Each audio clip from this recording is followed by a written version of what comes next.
vamos a centrarnos en este primer bloque en la crisis del Betis, en la crisis del equipo de Manuel Pellegrini, que encajó una severa derrota frente al Barça. Son varios ya los resultados consecutivos que no le están favoreciendo al conjunto verde y blanco, y parece que se ha caído ya de la lucha por la Champions. A falta de tan pocas jornadas, ya tiene una distancia considerable ante una Real Sociedad que no termina, que está siendo capaz de sacar estos partidos adelante, a pesar de tener también su bajón durante la temporada, y un Villarreal que a la chita callando ha ido sumando y se ha acercado bastante al conjunto realista. Un Betis que, salvo milagro y cambio radical, Javi, podemos descartar, ¿no? Ya para esa lucha por la Champions. Tú lo has dicho, de los tres equipos que están inmersos en esa lucha por la Liga de Campeones, Real Sociedad, Villarreal y Betis, el que cuenta con un peor bagaje en el último tiempo es el Betis, ¿no? Con 3 derrotas de los últimos 5 partidos, un empate y solo una victoria. Al final son unos números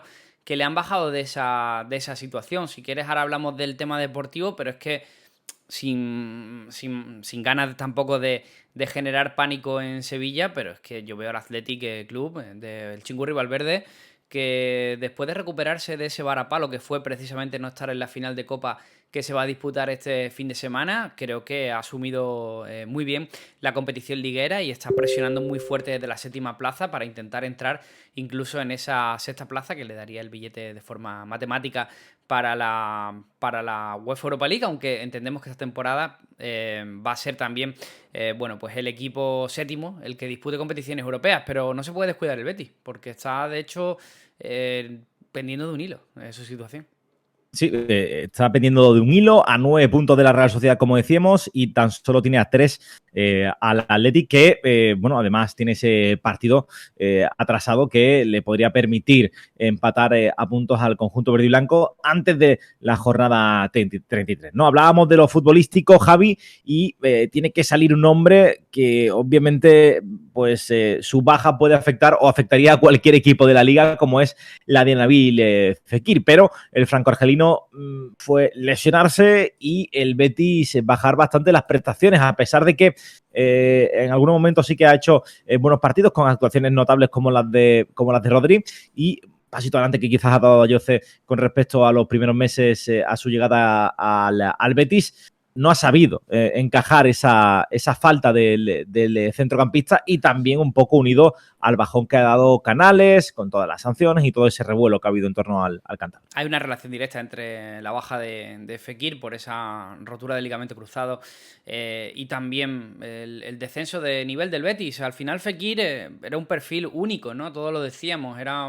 Para mí es uno de los jugadores de más talento que hay en la competición, y era una rara avis encontrar un jugador como Fekir dentro del Betis, ¿no? Era, de hecho, sustento de un proyecto que tenía expectativas de alcanzar Liga de Campeones, que este año esa 4ª plaza yo creo que ha estado más accesible que nunca y finalmente no lo han conseguido. No ha tenido mucha suerte en el apartado de lesiones, también hay que decir, el Betis, que lleva sesteando toda la temporada con problemas en diferentes zonas. Pero sí, Fekir era al final un jugador que no solo te participaba muchísimo en el juego, incluso te cambiaba totalmente el patrón de juego del equipo porque influía a todos los niveles y en todas las zonas del campo, sino que además cuando acercaba a portería era un jugador totalmente temible, ¿no? Un gran asistente y un jugador que además le sumaba a gol.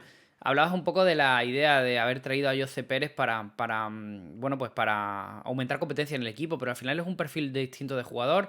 De hecho, incluso a Jose lo hemos visto jugando de 9 ahora ante la baja de Borja Iglesias. No se termina de confiar del todo en William José. También otra pérdida de la que no se habla, que es Juanmi, ¿no? Juanmi primero fue una lesión que le tuvo apartado de los terrenos de juego 3 meses, luego no volvió bien, y luego parece que ha tenido algún tipo de problema con el técnico por no considerarlo ahora un jugador muy titular, e incluso que no ha llegado ni a tener participación en bastantes partidos, lo cual, bueno, pues provocó una activación en redes sociales de Juanmi a todo ojo desacertada de mi punto de vista, la verdad, y que parece que Pellegrini le está pasando factura. Son demasiadas cosas y son raros, ¿no? Porque era un club que si se caracterizaba por algo era precisamente por su estabilidad, ¿no? Y ahora si quieres hablamos del juego, pero indudablemente la influencia de Fekir es tremenda, y tampoco podemos obviar todos estos casos sumado también a la sanción de Canales, ¿no? Porque era una sanción guadianesca que ahora estaba permitido que jugara, pero ahora no, ahora iba al tribunal, ahora luego lo expulsaban cuando tenía... Son demasiadas situaciones que el equipo no está afrontando bien.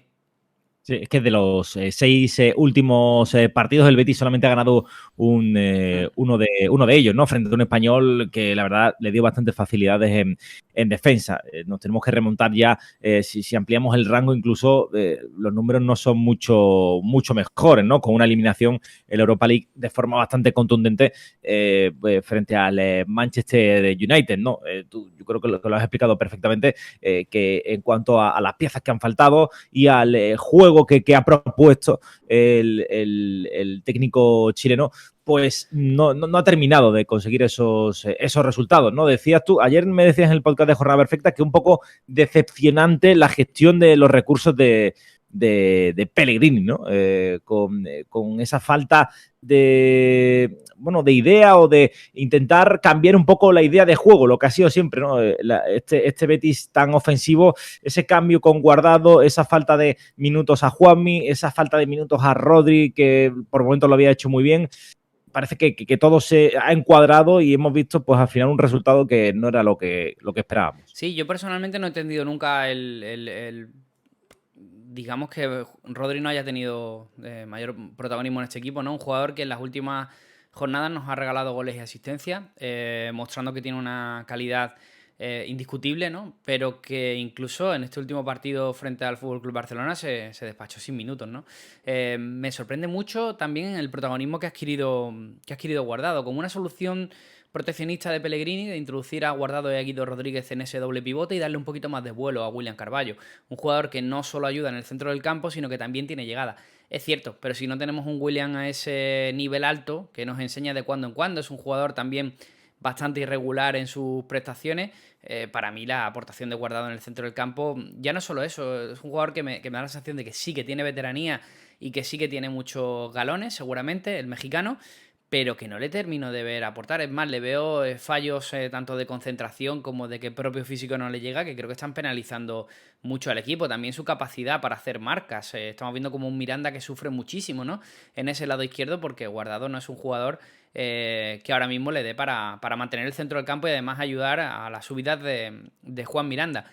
Y los laterales también no dejan de ser un problema, ¿no? Savali parecía que se había consolidado en el derecho. En cuanto se lesiona, hemos visto a un Martín Montoya que no está al nivel. Algo más Aitor Ruibal, pero que también ha tenido su momento.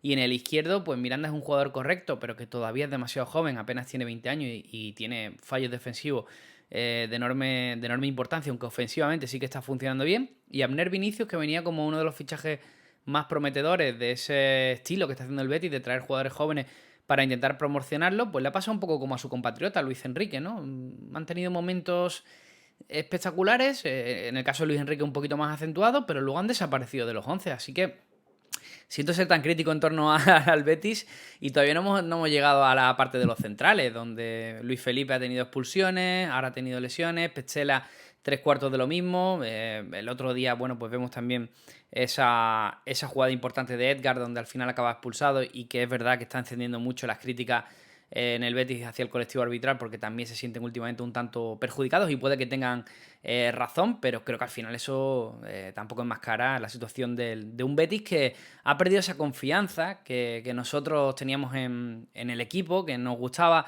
mucho el fútbol y la propuesta de Pellegrini, y hoy día pues nos está costando ver cualquiera de esas cosas. Sí, yo creo que han entrado en una especie de bucle, ¿no?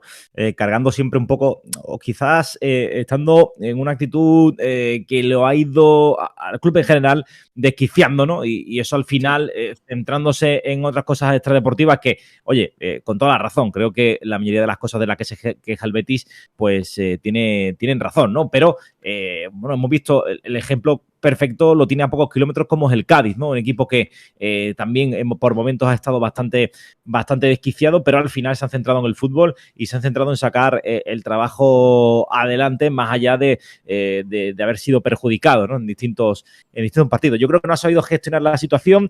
Era una situación propicia, tú decías, ¿no? Para meterse en Champions.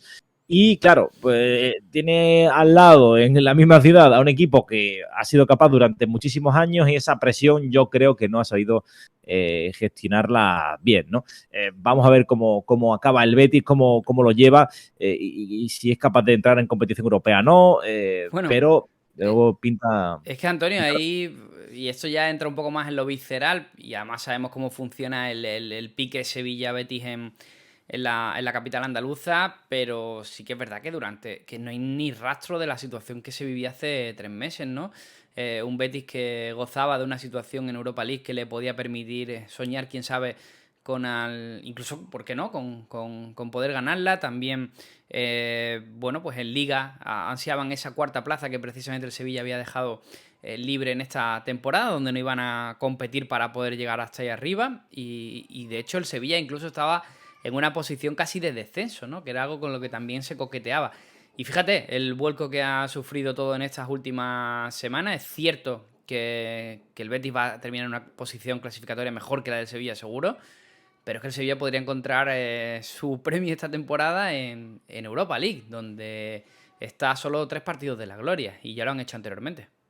Ya lo han hecho anteriormente y además se enfrentan a un rival que no está para nada bien, como en la Juventus. Sí.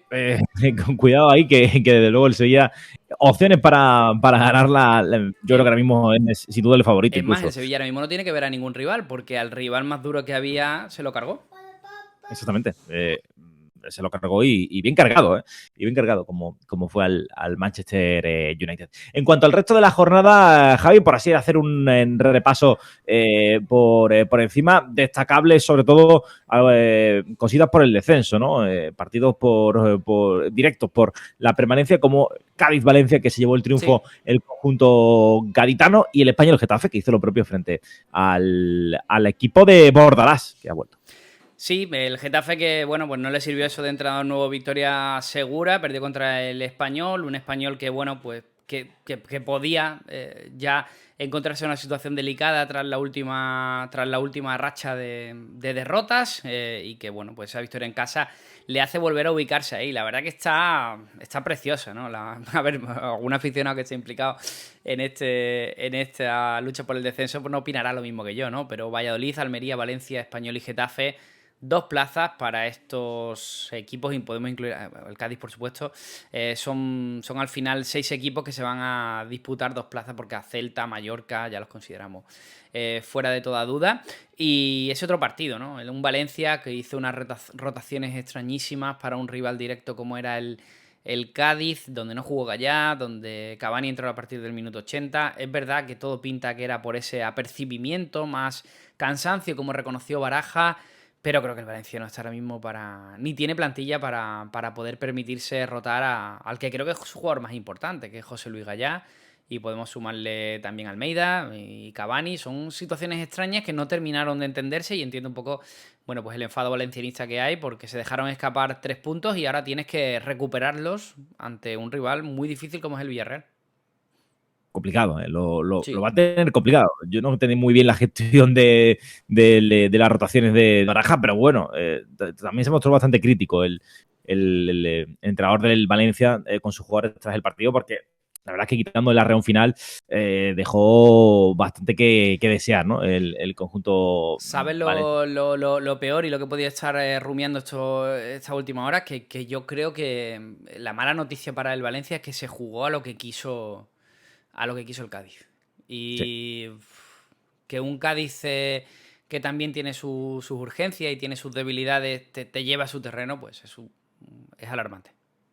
Y como ya hemos hablado de la lucha por Europa y de la lucha por el descenso, quizás lo más destacable del resto de la jornada sea ese 2-5 del Atlético, que lo sufrió. Es un resultado, creo que totalmente, pues, no voy a decir que sea injusto ni mucho menos, pero que quizás no refleja todo lo que fue el partido, porque estuvo por minutos sufriendo para que no le remontaran ese 0-3 que marcó inicial. Lo que está claro es que el Atlético no tiene nada que ver, este Atlético, con el del inicio de temporada. Mucho mejor el equipo del Cholo. Sí, de nuevo volvemos al tema de las manos, ¿no? Que entiendo que Bueno, puede.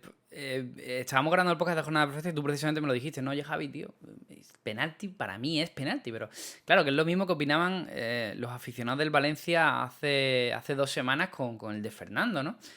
Pero es que, claro, curiosamente, al Español contra el Getafe le pitan un penalti que no sé si se diferencia absolutamente de nada con estos otros, ¿no? Y volvemos a lo mismo, ¿no? La situación de desquiciamiento que tiene el colectivo arbitral y que creo que está influyendo, o que no debería influir en este tipo de situaciones. Claro, cualquiera de estos equipos que están en la lucha, pues dirán, oye, es que el Español gana con un penalti que es mano. Y ha habido situaciones similares, sin ir más lejos, después en el Atlético Valladolid, donde le hubiera permitido al Valladolid empatar el partido y no lo pitan. Es una cosa que de verdad es casi ciencia ficción. Es que uno no lo sabe. Literalmente uno no sabe cuándo es mano o no cuándo no es mano. Mire, yo todos los lunes hago esto, Antonio. Veo un penalti que es mano, que han pitado y digo, vale, cuando pasa esto es penalti, ok. Y al fin de semana siguiente pasa igual y dice, no es penalti. Y vuelvo a aprenderlo y digo, vale, entonces cuando pasa esto no es penalti. Pero es que como va cambiando el recurso en función de...